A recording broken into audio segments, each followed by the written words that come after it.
Hi everyone, how's it going? We haven't done quizzes in a while, so here we go. Now, I'll spend some time going through the rules first because this will involve a slightly complicated scoring system.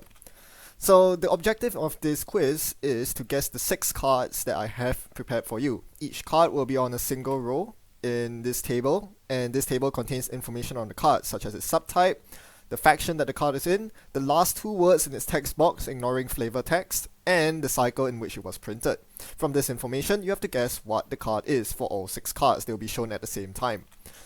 However, the trick in this lies in the fact that you won't get all this information from the get-go.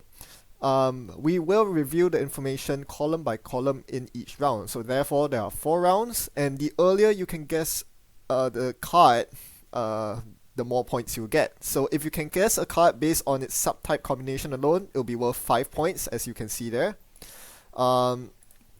If you require all the information from all 4 columns, then your guess will only be worth 1 point. You can only make one guess for each card though. You have to lock in your guess in one of the 4 rounds, and you cannot change your answer once you've locked in. So let's give an example. In round 1, I will only show you the subtypes of the 6 cards.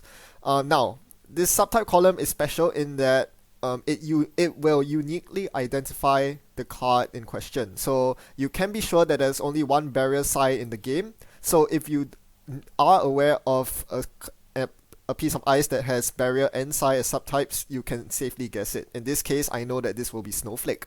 So I'm going to guess snowflake for question 2. Let's say I don't really know what the first one refers to and I need more information, so I'll wait for the second round. In the second round, we review this information, and again, I cannot change my snowflake lock-in if this doesn't say Jinteki, for example. If it said NBN, I would know my answer is wrong, but I cannot change my lock-in. So you want to be sure that you lock in the correct answer because you cannot change it later on. In this case, after gaining information that this is Shaper, I can guess that this is probably net chip, being consumer grade. So I'm going to lock in net chip as my answer as a 3-point answer for the first question. This will carry on until all 4 rounds are exhausted, at which point we review the answer and tally up the scores. In this case, I got both answers correct, so my score would be 5 points for this and 3 points for this, for a total of 8 points. Since there are 6 questions, there are a total of 30 points available, but don't be too phased if you don't score too highly. This is going to be a rather difficult quiz. Remember once again that this is a subtype quiz, so it's mostly on this column. Can you figure out the unique card that corresponds to the unique subtype combination? With that said, let's get into the quiz. Are you ready? In 3, 2, 1.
10 seconds remaining. Please lock in your answers for this round. Pause the video if you need more time. 3, 2, 1.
Ten seconds remaining. Please lock in your answers for this round. Pause the video if you need more time. 3, 2, 1.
Ten seconds remaining.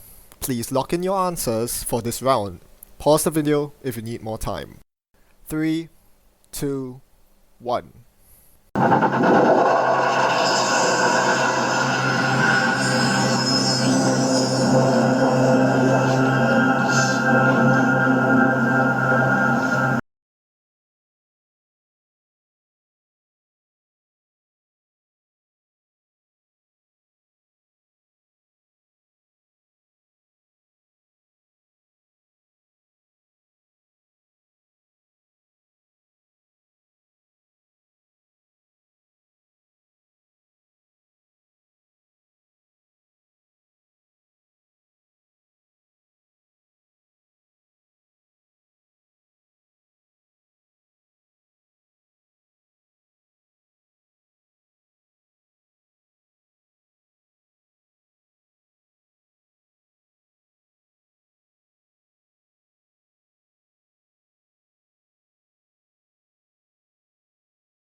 Alright, hopefully that quiz wasn't too challenging. Let's see what the answers are.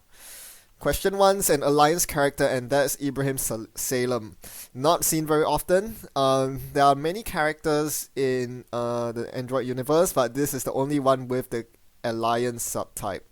I think this one would be a giveaway. The name type kind of suggests that this would be either Salem's Hospitality or Ibrahim Salem himself. So yeah, this one was quite a giveaway by the time you reach this point. Bloom is a very special one. It is the only code-gate observer. All other observers so far are sentries, and most of them are tracers, and almost all of them, if not all, are in NBN. You would associate that with those cards that give tags or review start from hand, etc. But Bloom is very different.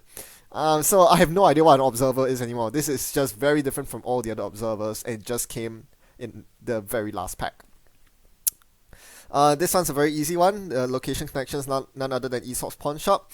If you have killed Aesop's with Contract Killer or what do you call it, Elizabeth Mills before, you would know that Aesop's is vulnerable to both, having both subtypes. Alright, what about the second half? We have Virtual Sabotage. This one is Data Leak Reversal. There are a couple of Sabotage run events, but this one isn't a run event. It's not even an event. This one's a resource, and yeah, this one could be a bit difficult if you don't really play with DLR. You might not be aware that it has the Sabotage subtype. Next one is Liquidation. This one's a very tricky one. 3 subtypes, and most people don't even know that it's a Grey Ops. And even the transaction hint, even though it narrows down the possibilities a lot, I think most people don't think of Liquidation as a transaction. I mean, it's so rarely played, it's that bad. Kudos to you if you actually thought of it. Card Trash might have been a giveaway for that. Finally, Facility Government is none other than Mumbai City Hall. There are only 2 government subtypes in the game. The other one's on the runner side, it's none other than, yep, New Angeles City Hall. This one's a facility, however, so it's Mumbai. And it has the shuffle R&D clause as the last 2 words. Alright, so hopefully you enjoyed this quiz. How did you do? Comment in the comment section. And let me know if you want more of these, because these are not too difficult to make. In the meantime, thanks for watching, and happy net running. Goodbye.